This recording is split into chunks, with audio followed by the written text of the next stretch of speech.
wind came down from the Sangre de Cristos like a knife, and it cut the light clean off the ranch house windows until the world was only dark and white and moving.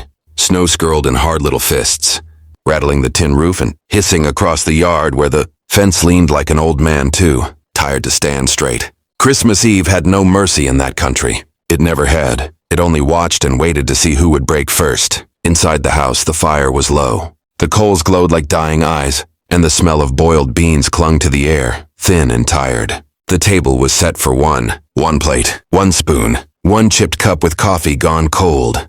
Caleb Rourke sat with his shoulders hunched, hands scarred and knotted around the edge of the table, staring at the food like it might accuse him of something. He had buried 3 men with his own hands in that snow over the years. He had buried a brother in summer dust and a mother in spring rain. None of that made his chest feel as tight as it did now. Across the room, near the wall where the shadows stayed thick, the girl sat on a low stool. She did not move. She did not speak. She folded her hands in her lap as if she were made of wood and afraid of splinters. She was his wife. That word still rang wrong in his head, like a shot fired indoors.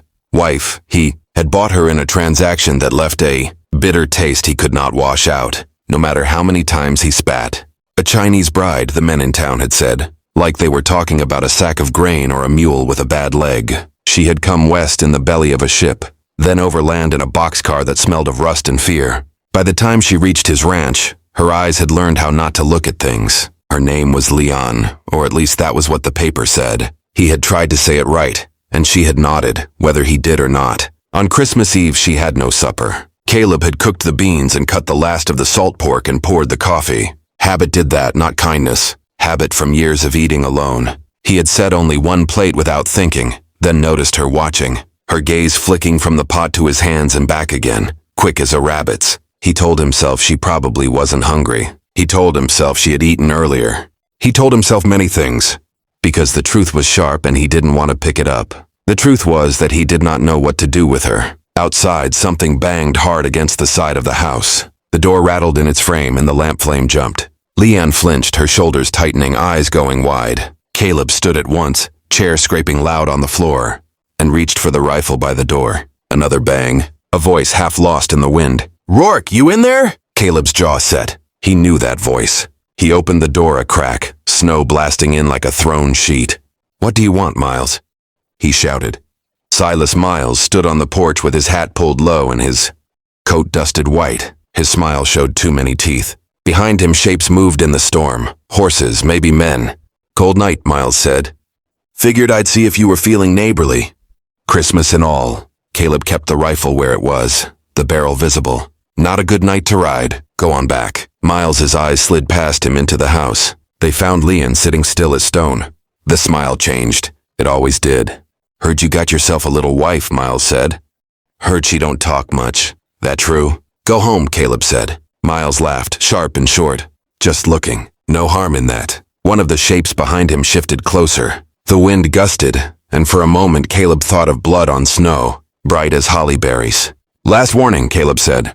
Miles's smile vanished. He tipped his hat, mockery thick in the gesture. "Another time then."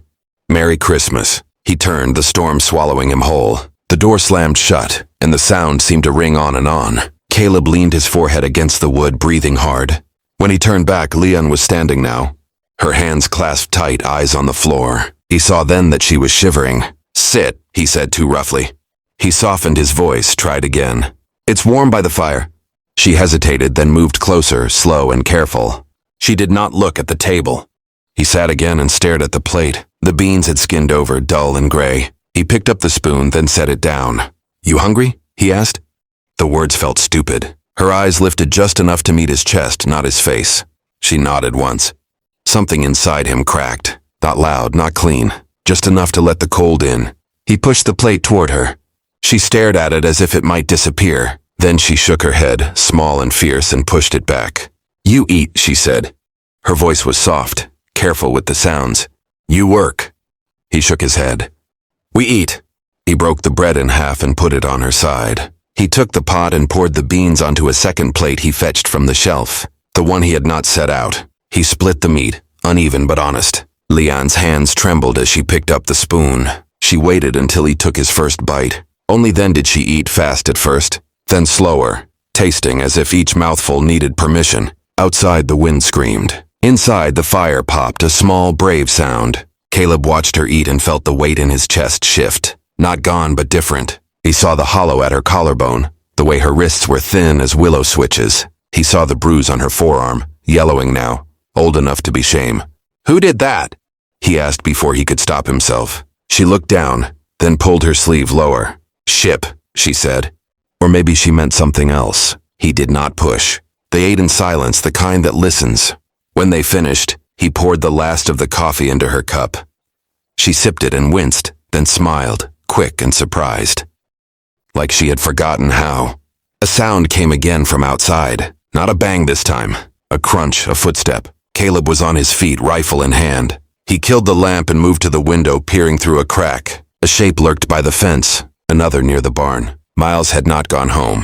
The door creaked as someone tested it, slow and patient. Caleb felt the old calm settle in, the one that came before violence. He motioned to Leon, silent, pointing to the back room. She shook her head, eyes fierce now. "No," she whispered. "I stay." The door shuddered under a blow. The latch held just. "Rourke!" Miles called. "Open up. We just want to talk." Caleb raised the rifle and fired through the door. The shot deafening in the small room. Wood splintered. A scream cut short. The pounding stopped. For a heartbeat, there was only the wind. Then gunfire answered. Bullets tearing through the walls, plaster raining down. Caleb dragged the table over, shoved it against the door. He shoved Leon behind the stove and took position by the window. Firing back, each shot measured. A bullet smashed the lamp, plunging the room into darkness lit only by fire and muzzle flash. Smoke burned his throat. He heard a body hit the snow. "Get out!" Miles yelled. "Burn him out!" A bottle crashed through the window, fire blooming. The curtains caught, flame racing up like it had been waiting.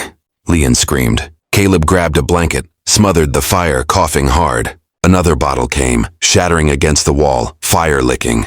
"We leave," he said, "now."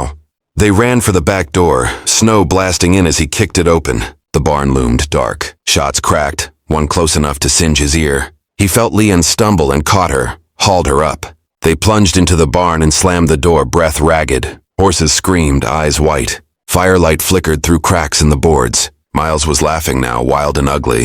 Caleb cut the horses loose. Chaos exploded. Hooves thundered, bodies slammed. He fired at the shadows through the cracks. A scream! Another laugh cut off. The barn door burst inward. Miles stood there, gun raised, face lit by flame.